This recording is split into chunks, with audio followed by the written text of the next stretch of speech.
Taoiseach. I just wanted to ask about the measures that you will take to ensure the viability of businesses, SMEs, particularly in the border region post-Brexit, and also to ensure that there is a fair distribution of investment in the region.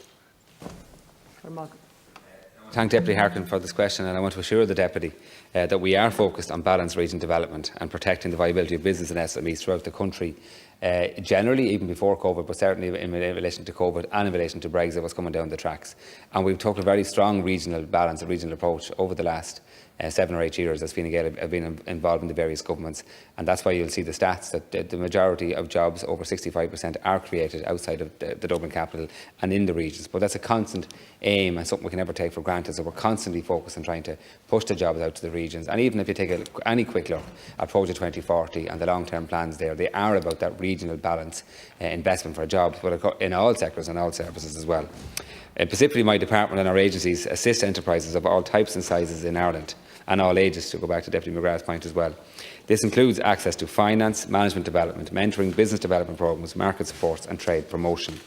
In addition to the regional focus of the enterprise agencies and the network of local enterprise offices, 9 regional enterprise plans for the period out to 2020 were launched in early 2019, building on the previous regional plans we had as well, and are currently being implemented.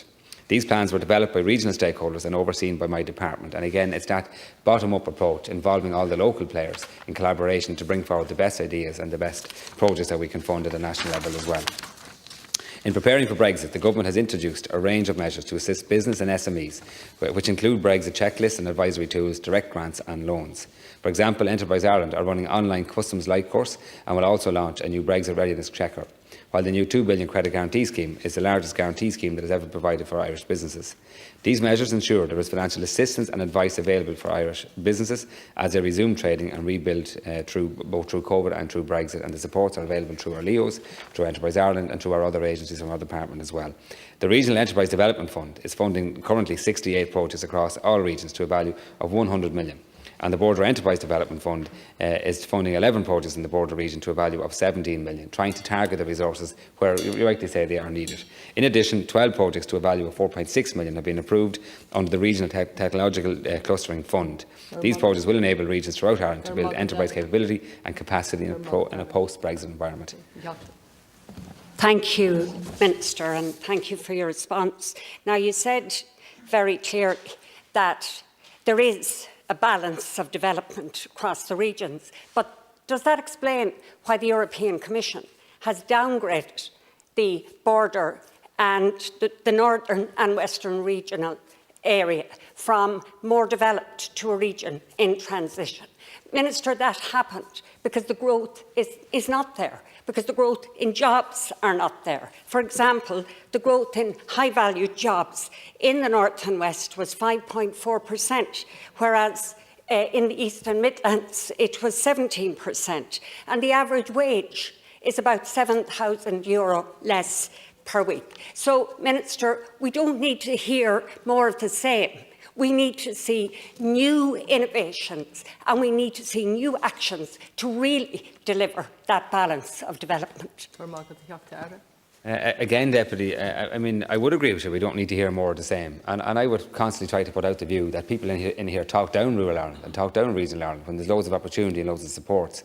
The whole design of having the regional enterprise funds and the regional plans are to tap in to that entrepreneurial spirit of those regions and to try to get that collaboration across the state agencies, but more importantly across all the business community in those sectors. And I've been involved with them in my previous time in the department. A lot of opportunity in those regions. It is fair to say that our efforts over the last 7 or 8 years are trying to redress a regional imbalance that happened for many, many years before that, probably for 30 or 40 years. And the focus has been over the last 7 or 8 years, certainly since 2014, 15, 16, to focus in the regions, direct investment there, and it is having positive results. And I'll give you an example. If you look at Q1 in 2015 in the border region, the unemployment was at 15.9%. By Q2 this year, OK has been affected by COVID since that, it was down to 5%. The Midland region, it was at 14%, nearly 15%, down to just under 6% this year. We have to recognise naturally that 6-7 months has changed that picture, and we have to refocus our minds. But there's been a lot of success made. But I did say in my opening comments, I wouldn't take that success for granted. There's a lot of work to do to make sure it's sustainable growth and sustainable jobs, and exactly as you said, high-end jobs as well in those regions, and we're happy to work with you on that. Thank you. I suppose it's better to look to the future than look to the past.